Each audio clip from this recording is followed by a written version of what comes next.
This is all about the chapter 3 pair of linear equation. In this we will study जो आज का presentation है video है that is on exercise 3.6 question number 2 जो है आपकी word problem के ऊपर है यहाँ पर.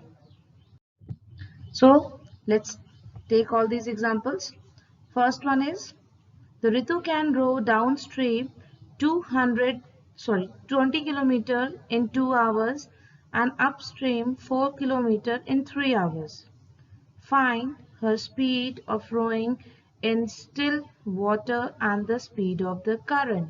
ठीक है, तो ये आपने अक्सर देखा होगा कुछ एडवेंचर्स गेम होते हैं आपके जहाँ पे आप river rafting you use to do river rafting, आप बोटिंग करने जाते हैं एट द सम जस्ट आपकी विजिटर प्लेस होती है, तो ये उसी टाइप का केस है आपका. पर यहाँ पे जो दो important things which you have to remember, downstream and upstream, right? So there are two things.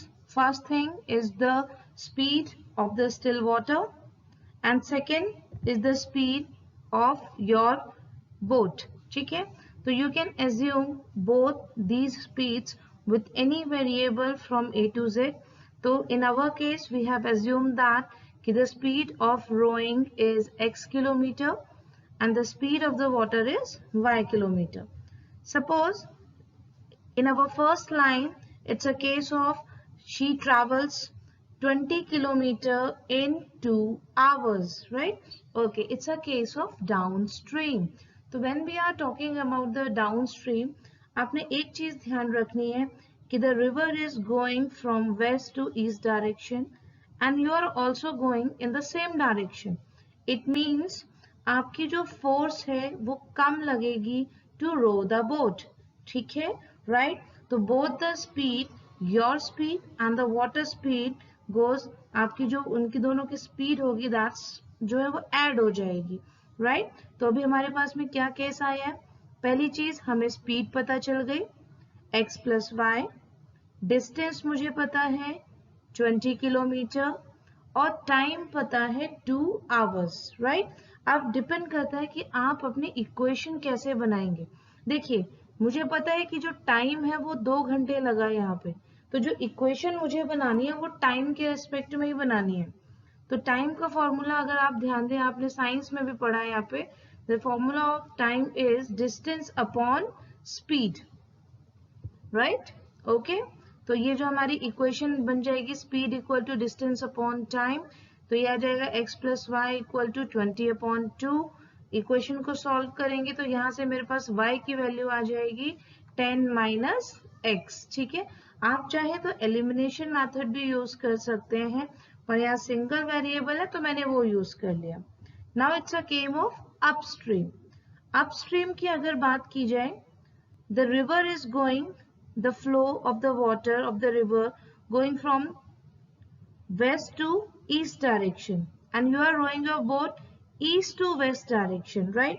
तो यहाँ पे जो इम्पोर्टेंट थिंग है वो आपको यहाँ ये ध्यान करनी है कि your speed should be greater than the flow of the water, then you are able to row the water on in the case of upstream, right?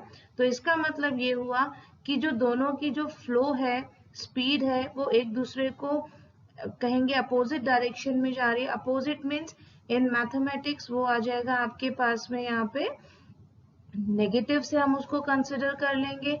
तो अच्छा, अब एक चीज और, जो आपकी स्पीड है वो पहले आएगी माइनस आपकी वाटर की स्पीड. आपकी स्पीड ज्यादा है, राइट? तो ये हमारे पास केस हो गया x माइनस वाई. आपकी स्पीड x है इसलिए x पहले है, ठीक है? तो जो भी आपने वेरिएबल अपनी स्पीड के लिए एज्यूम किया है that should be written first, minus आपका ये वाला आ जाएगा. डिस्टेंस टावर दिया, डिस्टेंस 4 किलोमीटर है, टाइम 2 आवर है. अगेन यू मेक आपका वो बन जाएगा relation speed equal to distance upon time. तो यहाँ पर रिलेशन आ जाएगा x minus 2 equal to Y.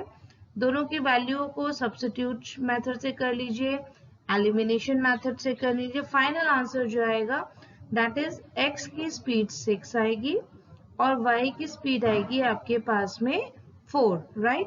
तो x हमने किसको एज्यूम किया था, the speed of rowing water, और y किसको एज्यूम किया था, स्पीड ऑफ वाटर। तो ये यहाँ पे हमने लास्ट में यहाँ पे लिख देना है, the speed of the rowing water is 60। So after question number 1 वहां पे हमने आपका रो बोट है स्पीड से रिलेशन किया था। अब जो सेकंड क्वेश्चन है ये है आपका वर्क और टाइम और डेज के बीच का रिलेशन है। जो फर्स्ट लाइन है that is the 2 women and 5 men can together finish a embroidery work in 4 days। 2 women और 5 मेन जो है वो मिल करके काम करते हैं एम्ब्रॉयडरी वर्क का 4 डेज में।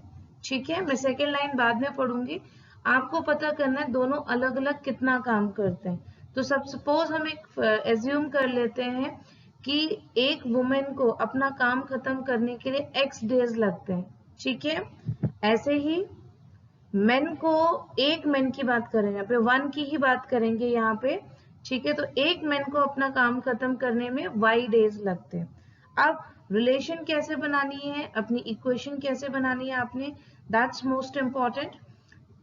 अगर आपको थोड़ा सा ध्यान हो, we have did a unitary method in class 6, right?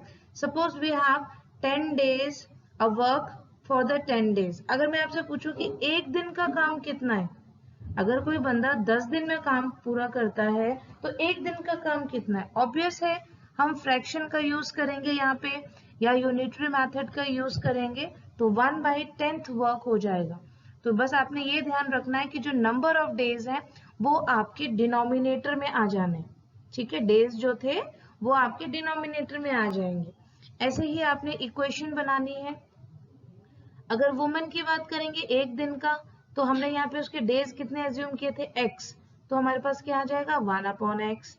Main का कितना एज्यूम किया था y, यहाँ पे आ जाएगा हमारे पास में 1/y। अब हमारी इक्वेशन बनानी है 2 वुमेन, तो ये हो जाएगा 2/x, राइट। 5 main 5/y। आप ध्यान दीजिए इज इक्वल टू इन दोनों का काम मिला करके 4 डेज।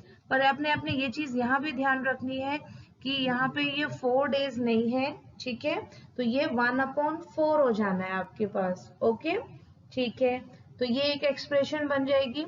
आप इस 4 को जो है वो क्रॉस मल्टीप्लाई कर देंगे तो 4 2 जा 8 एंड 4 5 जा 20। ऐसे ही आप इसकी सेकेंड इक्वेशन बना लीजिए। यहाँ पे 3 वुमेन मतलब 3/x, 6 मेन मतलब 3/y, और ये आ जाएगा 1/3। आप दोनों इक्वेशंस को सॉल्व कर लेंगे। यहाँ पे भी हमने 3 से इन दोनों को क्रॉस मल्टीप्लाई किया है, 3 3 जा 9 एंड 3 6 जा 18। अब आप चाहे तो इसे रिड्यूसिबल फॉर्म से करें, 1/x को कुछ भी a एज्यूम कर लीजिए, 1/y को b एज्यूम कर लीजिए, दोनों इक्वेशन को सॉल्व कर लीजिए। But after solving these equation the value of x should come 18 and the value of y equal to 36। तो ये आपके डेज हैं, तो इसका मतलब एक वुमेन को आपका 18 डेज लगते हैं। ऐसे ही 1 मैन को काम करने के लिए आपके 30 डेज। अगर एक बंदा काम करेगा तो 18 डेज में एक मैन काम करेगा तो वो 36 डे में, वुमेन काम करेगी तो आपका 18 डेज में, राइट। तो it's all about the question number 2। Move on to question number 3। So after discussion question number 2 हम लोग थर्ड पे आते हैं। यहाँ पे मेरे पास है रूही, एक बच्ची है यहाँ पर, ठीक है, उसने कुछ डिस्टेंस आपका ट्रैवल किया है 300 किलोमीटर अपने घर तक जाने के लिए, राइट। तो that's Roohi, she has to travel 300 kilometre to reaches his home, right. तो which means of transport she has used train and bus, right. तो उन दोनों की स्पीड हम एज्यूम कर लेते हैं, ट्रेन की हो गई x, बस की हो गई हमारी y, ठीक है, ओके। अब according to the first statement 60 kilometre उसने ट्रेन से एज्यूम किया है एंड रिमेनिंग बाय बस, और उसको कितना टाइम लगा, 4 घंटे लगे। इसका मतलब मुझे ट्रेन का टाइम निकालना है, बस का टाइम निकालना है, और दोनों को ऐड करने के बाद किसके बराबर 4 आवर्स। तो अब जब टाइम की रिलेशन की बात आएगी तो time is equal to distance upon speed, right. तो लीजिए ट्रेन है ये रही हमारी, उसने डिस्टेंस यहाँ से यहाँ ट्रैवल किया। अब टाइम निकालो इसका, तो 60 अपॉन x। सेकेंड, बस जो आपका पार्शियल डिस्टेंस है दैट इज ट्रेवल बाय बस, तो उसका डिस्टेंस। हाँ, अब रिमेनिंग की बात देखिए, 300 में से 60 जो है वो ट्रेन का हो गया, तो रिमेनिंग कितना हो गया 240, तो वो बस का डिस्टेंस हो जाएगा अपॉन y। और जब आप इन दोनों को प्लस करेंगे तो वो किस में चला जाएगा आपका, इक्वल टू 4, राइट। तो ये आपकी इक्वेशन हो जानी है यहाँ पर। ऐसे ही आपको मुझे यहाँ पे, अगर आप चाहें तो अपनी इक्वेशन को सॉल्व भी कर सकते हैं, थोड़ा सा और रिड्यूस कर सकते हैं। You can divide your whole equation by 4, और आप जैसे इसको सॉल्व डिवीजन करना चाहें, ठीक है। अब ऐसे ही आपने सेकेंड लाइन को यहाँ पे थोड़ा सा पढ़ना है। 100 किलोमीटर बाय ट्रेन, तो यहाँ क्या आ जाएगा आपका 100 अपॉन x। रिमेनिंग बाय बस, मतलब 300 में से 100 माइनस किया तो 200 अपॉन y, ये हमारा बस का आ जाएगा। Okay, she takes 10 minutes more, मतलब 4 आवर्स तो उसको लगते ही थे, 10 मिनट और ज्यादा लग गया आपका, ठीक है। ये रही हमारी इक्वेशन। तो जब हम 10 मिनट की यहाँ पे बात करेंगे, राइट, तो यहाँ पे हो जाएगा आपका, जो ये उसकी बात हो रही है यहाँ पे, क्या बोलते हैं, टाइम की बात हो रही है, ठीक है। तो जब टाइम की बात हो रही है तो वो 10 मिनट था, आवर्स में था पहला डिस्टेंस, तो आप इसको भी आवर्स में करेंगे बाय डिवीजन विथ 60। 0 से 0 आपका ये कैंसिल हो जाएगा, ये 0 कैंसिल आउट, 1/6। उसके बाद में आप इसको सॉल्व करेंगे तो आपका आंसर, दोनों इक्वेशंस को सॉल्व करने के बाद x की वैल्यू 60, y की वैल्यू 80, और x हमने किसको एज्यूम किया था, speed of the train, y assume किया था स्पीड ऑफ द बस। तो ये दोनों आंसर आपके निकल आएंगे। तो आई होप आपकी जो वर्ड प्रॉब्लम है उनकी कंसेप्ट आपके थोड़े से क्लियर हो गए होंगे। Thank you.